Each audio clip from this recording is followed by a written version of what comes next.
Mga kabisnes naming minamahal, makikisuyo po kami. Naglalambing po kami sa inyo. Kung maaari po sana ay pakisuportahan natin Alminda Cariaga Mix Vlog. Alminda Cariaga Mix Vlog. Right? Alright! Bira! Bira! Hi everyone! Welcome back po sa ating YouTube channel. Ito po ang inyong lingkod, Alminda Mix Vlog. Bumabati ng magandang umaga. Araw Middle East, magandang umaga din sa atin sa Pilipinas. Magandang tanghali. Well, panibagong reaction video po natin dito sa sino ba nga itong naging kumbaga naging unti-unting umaangat unti-unting magiging well known o magiging popular na sa mga tao. Kasi ang karisma nitong ating bagong vlogger ay ang ganda ng karisma niya, ang lakas ng kanyang impact sa mga tao, ang lakas ng kanyang ang lakas ng appeal, kumbaga ang lakas ng niya sa mga tao, 'di ba? Alam naman po natin 'yan. Ay itong binatilyong gwapitong ito ay hindi naman talaga ito pala salita at hindi natin gaano nakikita sa vlog ng kanyang ama. Ang tinutukoy po natin dito ay si Boss Dave, 'di ba? Nakikita naman po natin napaka mahinahon at napaka malambing ang pananalita ni ang kanyang on the way na magsalita. Alam po naman natin kahit hindi na pa nagba-vlog ito si Boss Dave ay gano'n na siya magsalita. Although hindi natin siya gaano nakikita sa mga vlog ni Ka-Business dahil nga ay hindi pa niya yun ay pinasok yung larangan bilang may isang vlogger. Alam po naman natin ang pagba-vlog ngayon ni Boss Dave ay pansamantala nga lamang dahil nga ito siya ay nag-aaral at ngayon nga ay bakasyon ay sinamantala ng gwapitong vlogger natin na ito. Ang lakas ng karisma nitong batang ito. Pasing-tabi po kay Papa Dins, Ang gwapo rin naman ni Papa Dins, 'di ba? Ang mga anak ni Pinuno ay talagang may mga itsura. Hindi lang naman talaga sa panglabas, lalo na sa pangloob nilang kalooban nila ay makikita natin hindi lang doon sa mukha nilang gwapo sila, pati sa kaloob-looban nila. Napakaswerte na lang talaga ng Mr. and Mrs. Ka-Business na nagkaroon sila ng anak na kagaya ni Papa Dins at saka ni Boss Dave.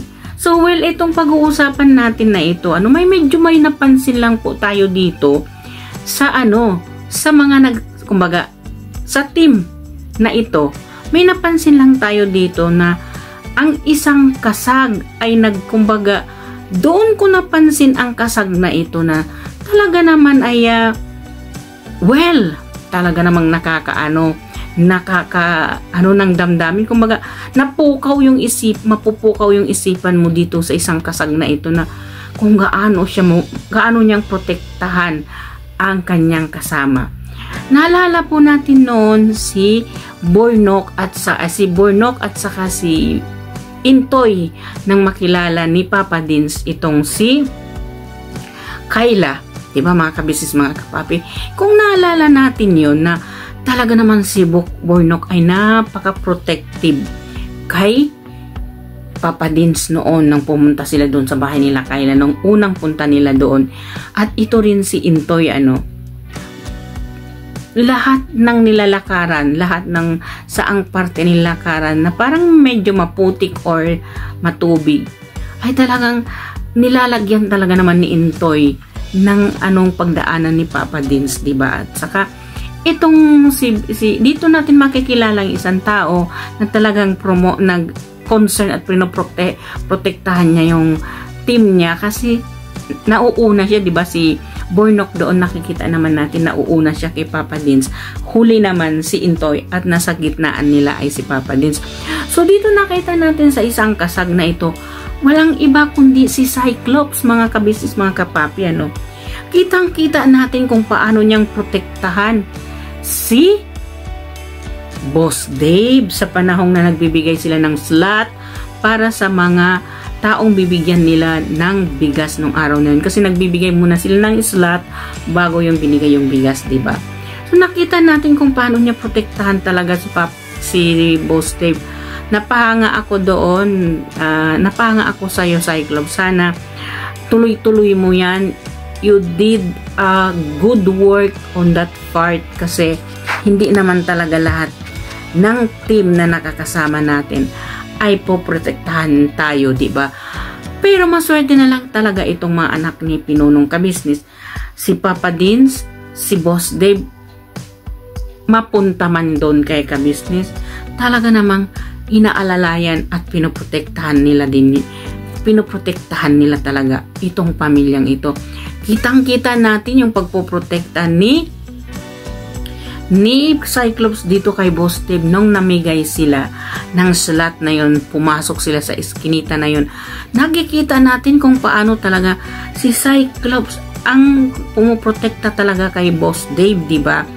Nakikita natin, doon ako napahanga, at doon din ako napahanga ditong sa batang ito na si Boss Dave. Walang arte, walang keme-keme. Kumbaga, pasukin ay pasukin, hindi ba? Napaka simpleng tao, di ba? Napaka simple, wala lang. Naka-short, naka-ano lang. Yung kumbaga, kung ano na yung routine ng binibihis nila, yun na sila. Hindi sila magbabago. Pumasok sa eskinita, walang kaarte-arte. Nakipag-usap sa mga tao, walang kaarte-arte. Kumbaga, hindi namimili. Basta ang aim ni Boss Dave ay makatulong sa kanyang kapwa. Doon siya. Diba? Nakita natin yun, mga kabis. Ako nakita ko talaga, wow, napasabi ako talaga na, wow, talagang si Boss Dave ay talagang walang kaarte-arte. Pumasok sa eskinita, walang kakeme-keme, wala kang masabi, wala siyang nasabi dito sa vlog niya na ito. Although siya naman itong nag-vlog dito no sa Kabisnes official, siya ang nag-vlog noon nung nagbigay sila ng slot na yon. So, in this case, no, mga kabisnes, mga kapapi, napaka sharp ng mind, napaka brilliant ng pangingisip ni Boss Dave. She's only 21 or 23, di ba? I think 21 siya or 23, di ba? Di ko lang the part down kasi parang nawala ako sa age. 21 yata si Boss Dave, di ba? Sorry po. Sa age of 21, no, mga kabisnes, mga kapapi, naisip niya yon na sasabihin niya ang gusto niyang tutulungan ay buong Pilipinas, na gusto niya yung marating at bibigyan niya ng tulong yung taong higit na nangangailangan. So how brilliant ang pangingisip ng anak ni Pinunong Kabisnes na itong si Dave, no? So well, hindi naman tayo talaga pwedeng magtaka noon, ano, kasi siya naman talaga yung editor ni Kabisnes. So it means doon sa pag-e-edit na niya yun, nakukuha niya yung may nakukuha siyang mga inspiration doon sa napapanood niya doon sa ini-edit niya na binablog ng kanyang tatay. So it comes on his mind na talagang yun din ang tatahakin niya balang araw. So andyan na nga si Boss Dave, ano. Nakita na natin kung paano siyang mag-vlog. On the first place naman talaga, napahanga ako nung nag-vlog siya nung pumunta sila doon. Doon sila kala Mercedes on that time na yung trip nila papunta doon sa nag-tour sila ng around Mindanao. Nakita din natin doon ko una-unang nakita, kaya may reaction po tayo dyan kay Boss Dave na sinong gwapong bagong vlogger ng Kabisnes. Sino tong gwapong vlogger ng Kabisnes? Diba? At ito'y natuwa pa si Kabisnes dito na talagang sino nga daw. Kasi doon ko nakitaan ng potential at ang lakas ng karisma nitong si Boss Dave nang nakita ko yung pagbablog niya doon. Although hindi pa siya talaga siguro na naninibago siya doon sa paghawak ng camera. Although na hindi naman talaga siya, kumbaga nag-e-edit lang siya, nandun lang siya sa loob ng kwarto, sa editing room, hindi naman talaga siya doon. Bihira natin siya nakikita. Pero this time, kumbaga, nahubog. Kumbaga, siya. Dahil din siguro dun sa nakikita niyang pag-i-edit niya dito sa tatay niya, dito sa pang-vlog ni Kabisnes, nakakuha siya ng inspirasyon dito, di ba? Nakikita niya yung inspirasyon niya sa tatay niya, diyan sa kuya niyang si Papa Dins, nakikita niya yung inspirasyon niya diyan. So mga Kabisnes, mga kapapi, hindi natin lubos maisip na ganyang katalino si Boss Dave, di ba? Alam po naman natin, puro matatalino yung mga anak ni ka-business, no? Si Papa Dins, di ba? Nakita naman natin, hindi lang gwapo, ang bait pa na anak, di ba? Si Papa Dins, ang makikita natin sa kanya, ano, mahilig talaga siya manorpresa. Manang-mana siya sa tatay niya. Manang-mana siya kay ka-business. Ang hilig niyang manorpresa sa kagwang, sa mga kapatid niya, sa tatay niya. Lalo na sa tatay niya. Ang hilig niya manorpresa sa tatay, sa ama niya. Diba? Alam naman natin yung panguugali ni Papa Dins, talagang ganun siya, diba? Hindi lang naman sa family niya, kahit naman dyan sa mga kagwang, kahit naman dyan sa mga anak ng mga kagwang, ano, ang hilig niya talaga manorprice, diba? At si Boss Dave naman ay magkaiba, no? Magkaiba yung charisma ni Papa Dins at saka ni Boss Dave. Diba? Si Boss Dave, although pareho sila kung mananalita na mahinahon, kumbaga ay can inspire people kung paano sila gumawa ng kanilang vlog, paano sila mag-explain.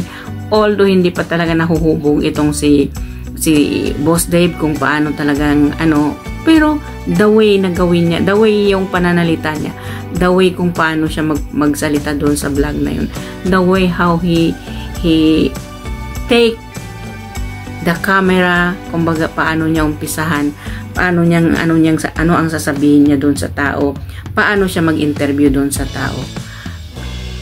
Ano yung bang maganda siyang panoorin. Hindi siyang nakakasawang panoorin.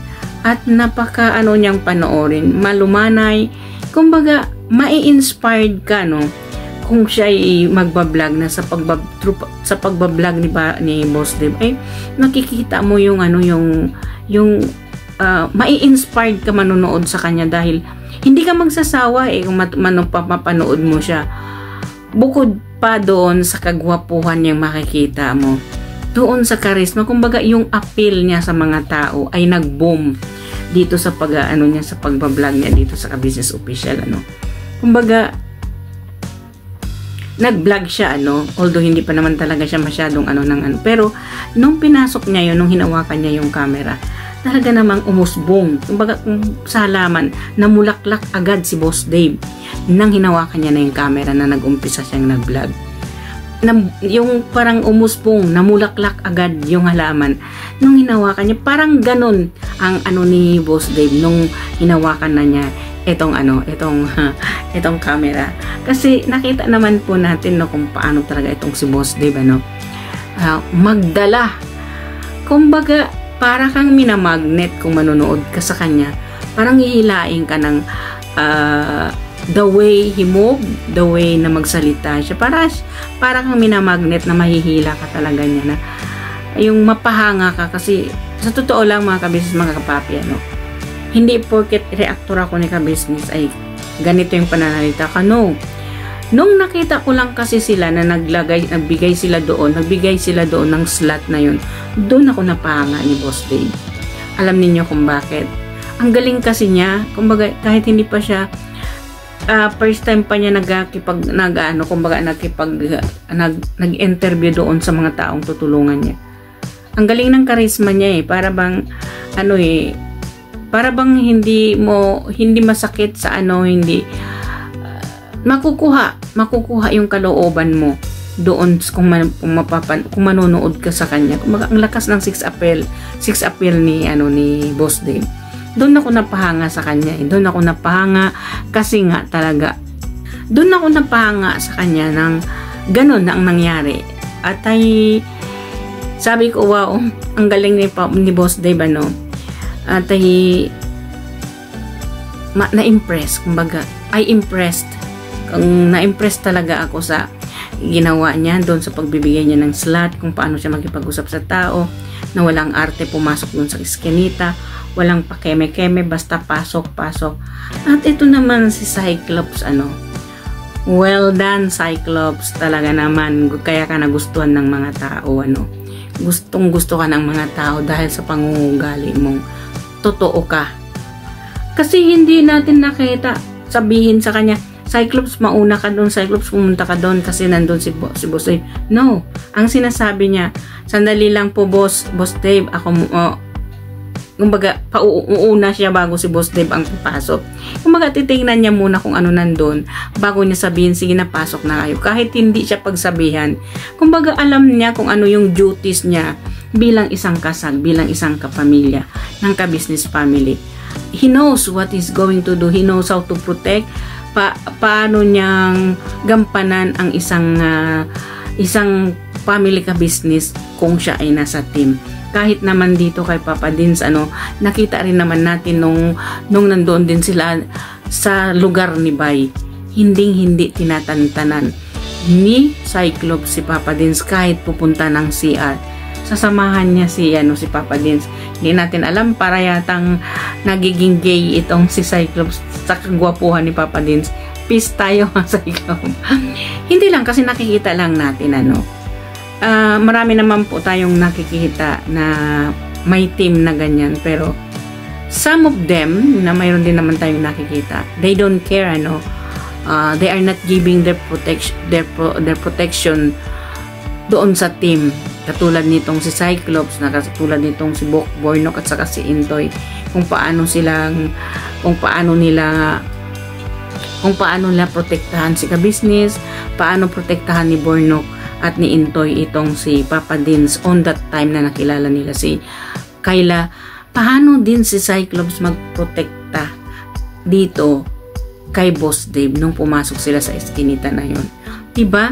Ang ganda na lang ng pangungugali. Ang pangungugali ni Cyclops parang pangungugali ni Bornok na talagang ipaglaban ka o sa anumang ako ang haharang sa'yo. Kumbaga, mauuna ako bago ikaw. Diba? Kumbaga, mayroon siyang harang. Ihaharang niya yung sarili niya doon ang dahil lang kay Boss Dave. Ihaharang niya kung ano yung dapat ihaharang doon. Bago man si Boss Dave nandun sa kanya. Yun ang mga tunay na talagang kasamahan sa isang team. Ang protektahan ka, ang hindi ka lulubayan. Kumbaga, concerned na bilang isang, hindi man siguro iniisip ni Cyclops na bilang isang sinasahuran siya, pero mayroon kasing tao na talagang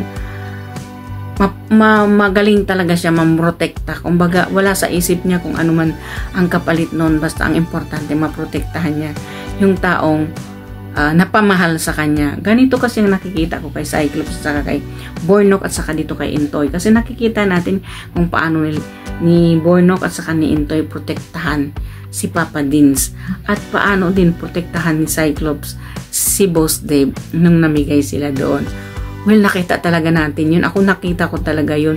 Napawawa ko. Sabi ko, ang bait naman talaga ni Cyclops. Talagang hindi niya pinapauna maglakad si Boss Dave. Kailangan siya maunang maglakad bago susunod si Boss Dave sa kanya. Yun ang maganda. Kumbaga, hinaharangan. Pinoprotektahan mo yung team na iyon bilang isang ikaw. Diba? So, Cyclops, congratulations, At kaya kami nahal ng mga ka-business kasi sa pangungugali mo. Diba? Huwag mo nang isipin kung ano yung sinasabi ng tao. At least, yung mga sinasabi ng sa comment section ni ka-business ay puro pagpupuri sa'yo. Dahil sa pinakita mong kabaitan. Nakita namin naman nung sa tour na yun kung paano mo rin pinoprotektahan si Papa Dins on that time na yun. Ngayon, paano ka rin nagprotekta kay Boss Dave nung kayo pumunta doon sa mga iskinita na namigay kayo ng slot. So, sana yan lang kumbaga, yung pangungugali mo na yan, wag mo yan tanggalin sa sarili mo. Sana ganyan na talaga yung pangungugali mo, hindi mo na yan bibitiwan. Kahit ano pang mangyari, ganyan na ka na. Diba? Sa bagay sa pangungugali ng tao niyan, kung may ganyan talagang tao, hindi yan kaplastikan, kumbaga pangungugali na niya yan. Diba? So, sa'yo Cyclops, congratulations at napakabait mo. Kay Boss Dave, keep it up, Boss Dave.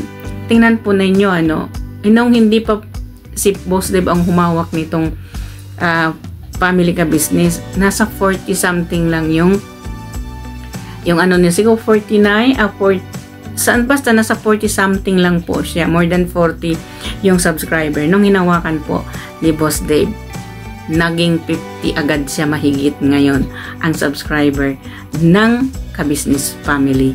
Hindi ba ang galing humatak, ang galing ang lakas ng karisma ni Boss Dave at ang lakas niyang humatak ng tao. Diba? So, well, mga Ka-Business, mga Kapapi, hanggang dito na lang. Please don't forget to subscribe Ka-Business Official, Papa Dins TV at Ka-Business Family na si Boss Dave ang nagbablog dyan.